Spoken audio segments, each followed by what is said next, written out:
This week on the podcast, the purchase of the PIR Public Interest Registry and what it means for .org domains. This is Using the Whole Whale, a podcast that brings you stories of data and technology in the nonprofit world. My name is George Weiner, your host and the chief whaler of wholewhale.com. Thanks for joining us.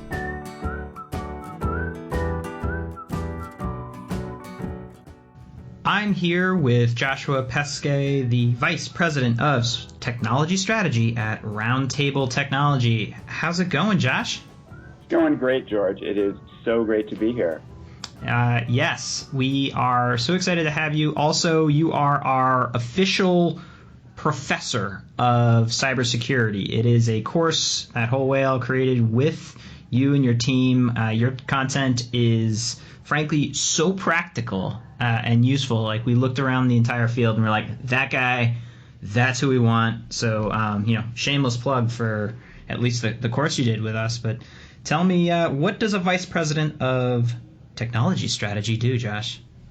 Yeah, it's not the most descriptive title. It's very broad. I do a lot of work with nonprofit organizations, helping them think about the technology they're using and how it can best serve their mission and the staff that are supporting that mission. And that touches on areas as project management, change management, what tech stack they're using, and of course cybersecurity and digital privacy and all the things that go around that. Gotcha. And, we love it because you're doing the work and you have, sort of in the field knowledge of what's going on, which brings us to, I saw a bit of news recently, like this week as we're talking in November, about .orgs, the domain .orgs when you buy them. The company that owns that got purchased. Like, what? Yes, it did. What is going on? Private equity just bought up .org. Well, the Public Interest Registry, or PIR, which changed its name and its branding to the new .org, which is probably the first sign that they were going private equity. Yeah, they sold off to private equity, and this happened after what was really bigger news but went under the radar. The price controls that had been in place for .org domains got lifted. That was actually, I believe, in September of this year, but until the private equity transaction went through, that didn't seem to shake up everybody's world. But the news now is shaking up everybody's world. And of course, what everybody's concerned about is private equity likes to make lots of profit. And there's about $180 million that comes out of the .org domain. And are they going to try to make that $1 billion at the expense of nonprofits? That's what everybody's worried about. All right, so let's parse this out. For those of us that don't understand, wait a minute, I thought I owned my website type of thinking. Wait a minute, I own thegoodcharity.org. Does that mean now that I could pay twice as much for this domain just overnight?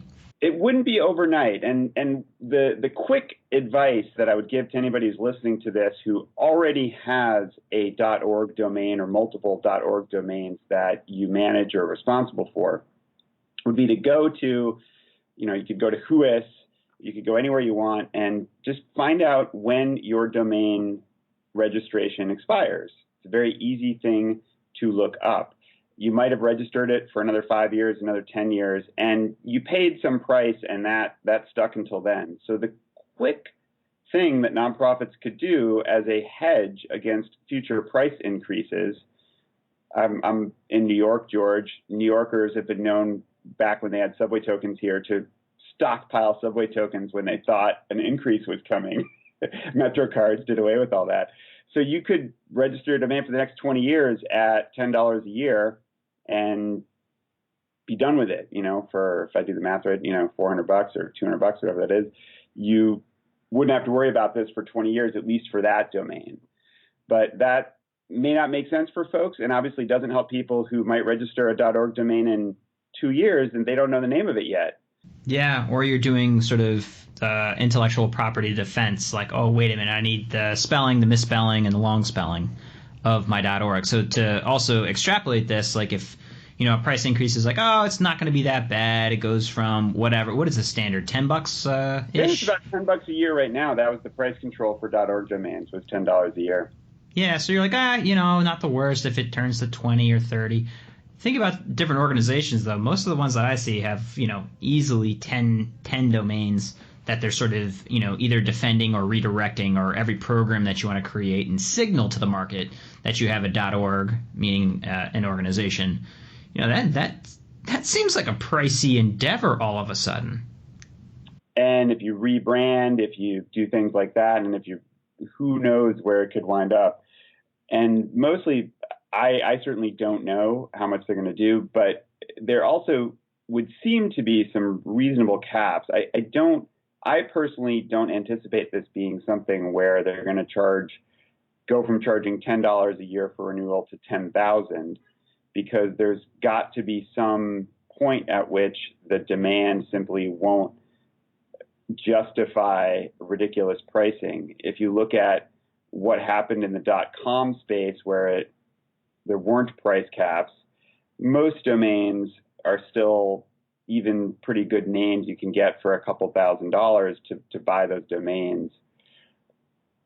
Only the huge ones, sex.org, pizza.com, or sex.com, pizza.com, things like that went for huge money. I don't anticipate this becoming a huge thing, but if you are looking to start a nonprofit called sex.org, you might want to get that real soon. Yeah, don't hold your breath. I think that may be taken. Yeah. As we kick around this a bit more, I think it's important to note that .org can be bought by anybody. I can run out and buy George.org, even if I don't have a nonprofit, simply because I just pay the registration fee. There's no certification, there's no classification, no governing anything about this. Is that correct? That is correct. Some people are surprised when they hear that fact, and you don't really dig into it, and it's just a good reminder of, just because you do a website and it has a certain TLD, that dot whatever, doesn't mean that it is necessarily certified in all cases. In the cases of .edus, those are certified. In the cases of .govs, those are certified, and obviously the list sort of continues. Yep, and the .ngo, which we might talk about, also does require verification. Perfect. I wanted to talk about it .ngo because in my mind I was like, oh great, the .ngo probably has legal caps and restrictions on it. It has to be certified. The thing that grinds my gears most often in the domaining world are the sort of predatory parkers that just buy and sit on domains that they don't use and just cause headaches and frustration for the interwebs. And my understanding of .ngos is that you kind of need to prove you are the organization you say you are and justify that .ngo. Is that true? That is true for the .ngo. It's not an area of deep expertise for me, George, but that is, to the best of my knowledge, correct. In that world, I'm sure that's governed by somebody who's responsible, definitely would never sell out because it's actually created for nonprofits, right? Except it's the same organization. Public Interest Registry, now the new .org, also is responsible for .ngo. So for those of you listening at home, all roads lead to Rome, and Rome was just purchased by a private equity firm. When we talk about data security, when we talk about privacy protection, and we talk about open internet, this is what we're talking about. This is the thing that doesn't get reported, doesn't get noticed, and all of a sudden you're like, oh, wait a minute, that's what that means. There's an article on Medium right now. I'm blanked on the name of the writer, who was talking about, nonprofits essentially have themselves to blame for not advocating more strongly in the space with ICANN and trying to ensure that this didn't happen, to try to, keep things like the Public Interest Registry in the public space and not getting sold to private equity, and not enough advocacy. We could talk about net neutrality in the same vein. How much it would have made a difference, it's hard to say, but it's done now. And it's time to feed the whales with a quick ad about Whole Whale University. This is our best online content packaged in courses. We're talking SEO, content marketing, Google Ad Grants, cybersecurity, and tons of webinars and other templates for you to use. You can buy them individually or as an annual subscription. We really put our best work in here. And if you're interested in the topics in this podcast that we tend to cover, we go a mile deep with these courses. That's wholewhale.com/university. Are there any good guys? Are there any good guys left out there? Are there any sort of true, like, wait a minute, if you buy the .wtf, that is the official, like, this is actually, owned by the people for the people? I don't know, to be honest with you. I believe there in that same article, I should have done a little more research on this, George. There was another domain that is managed by a public interest group, but again, if everybody's looking to if you think of how many different domain registers there are now that you could get, it's thousands. You can get .nyc, you can get .sfo, you can get .info, .biz, on and on and on. And people still want like the .com. They still want the .org because that's where everybody defaults. And so those are always going to be in demand regardless of what other domains go out there. It's kind of surprising to me, honestly. I figured no one would really care. .io is certainly becoming a popular domain, but people still want that .com, and it drives them nuts if they can't get it. Well, there's a signal of confidence, of longevity, of trust that comes with someone who is able to get a stable, familiar domain. Yep. With the opening up of TLDs where you could register whatever. If I wanted to create the .george domain, I can go off and go about that now. I think over the long term, we're talking like 50 years, I think that will fade in terms of like this nostalgic .com. It'll be like, remember compact discs when everyone was obsessed with .commercial? Like, that was silly. And it grows. But right now we're still in a transition phase, an infancy of the internet, where we realize that, well, wait a minute, there's a limited number of addresses available. That's silly for an infinite thing. Yeah. And this is just some hand-wringing about it. And certainly, when you're starting to interact more through like a smart speaker as opposed to a keyboard, and I want to, just ask Alexa or Siri or, hey, Google, bring me to Whole Whale. It's going to not care if it's .com, .org, .biz, .io. It's going to know a little bit about me, know what I'm probably asking for, and bring that up on my screen. So I agree with you. At some point, I think we'll look back on it and be like, wow, people really cared about .coms, not anymore. But it's still a while. My big thing I would say is that I wouldn't worry about this for most nonprofits. What I would recommend for sure is renewing the domain that you care about. If you currently have a domain and you do not think you're going to rebrand anytime soon, I would check when that domain registration expires, and I would go ahead and renew it for 10 or 20 years just so you can kick that can down the road for a decade or two at minimal cost at this point. 100% agree. That is the like forever stamp strategy of what you should be doing right now. Even if you're going to rebrand, by the way, you're going to want to redirect and protect the old asset that you have. So this is your homework. Absolutely, before the end of the year, go off and go buy that domain. I want to make a couple more like practical as we're geeking out on domains. A new organization comes to you. They're about to start their nonprofit, and we are the make streets a little cleaner than before organization. What is your recommendation as they shop for domains and think about how they go about it? I would include it in your other criteria around your branding. If we want cleanerstreets.org and we go look and cleanerstreets.org is going to cost us $15,000, even though it's available because Ethos Capital, Eric, I'm forgetting on his last name, but he decides he needs a new yacht, so we're going to charge $15,000 for cleanerstreets.org. Then you might say, well, let's see if there's another domain that is a little bit less expensive, or how badly do we need that .org? Is that .ngo? It just becomes part of the overall thing you're looking at, is how expensive would it be to get this domain name?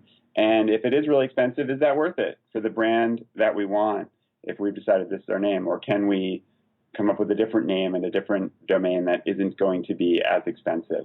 That would be my advice to them. Just incorporate in every other thing you're thinking about with your branding. And then be consistent with it. I would say, say it out loud, do searches for it, make sure that it is defensible when you turn it into the dot whatever. It is part of the naming almost level of your organization at this point. And I, as old school as it sounds, like I have a bias toward making sure you have your .com, .org protected. And failing that, then, go shopping in the landscape of different TLDs that augment the name. So as lame as it is, .lys or, TE, whatever it may be.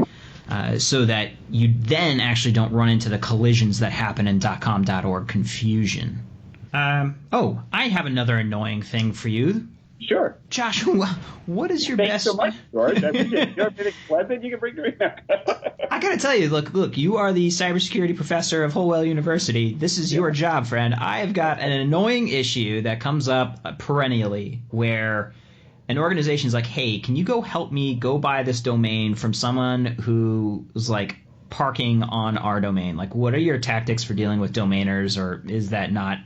Do you just like walk the other way across the street? Don't make eye contact. I really haven't dealt with it much. What I do know is that I believe 5 or 6 years ago, a law changed where someone can't cyber squat on a domain if it's trademarked and owned clearly by someone else. So you can actually go a legal route if someone is really charging you a ridiculous amount. But the problem is then that obviously takes a ton of time to go a legal route to get someone to surrender a domain that they have clearly cyber squatted on. And so if they're going to charge you $4,000 for it, you might be better served just to pay the $4,000. You can negotiate, you can make counter offers, you can say you want this. Nothing. I don't have any strategies that wouldn't be pretty straightforward around good old fashioned haggling beyond if they are totally unreasonable. You could absolutely explore a legal route to get them to surrender it if you clearly own that brand. If I am wholewhale.com and someone's sitting on the domain Whole Whale and they don't have a website there, they've got no trademark to that name, they've got nothing, you do have a legal route to get them to surrender it. But that's it. I have never been a party to where that actually worked.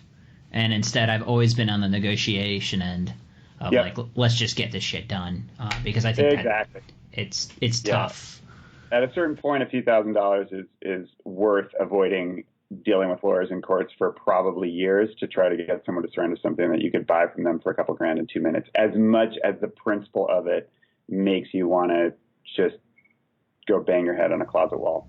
Yeah, I think that's a good summary and a good end note for this this whole conversation. Actually. That's good. All right, final practical. Thank you for this quick micro session and hot take on the sort of the purchasing of PIR and its implications. Your homework is to go out and buy your 10-year, 20-year horizon, eat that cost now, buy your forever stamp, and hoard your subway tokens. Josh, one more. How do people find you? How do people help you, bud? Absolutely. You can go to roundtabletechnology.com, just like it sounds. And .org, right? You have the .org, right? We actually do. We actually do the .org, which they just let you do, and it just takes you to the same website. And you can find me there on our team page. You can always email me at joshua@roundtabletechnology.com as well. We also went ahead and got that shorthand NYC domain, so you can also hit me up at joshua@rtt.nyc. Works just fine. You're such a geek. Thanks, buddy. On that note, have a good one. You too.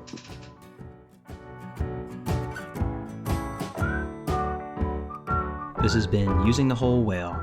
For more resources on today's show, please visit wholewhale.com/podcast and consider following us on Twitter @wholewhale. And thanks for joining us.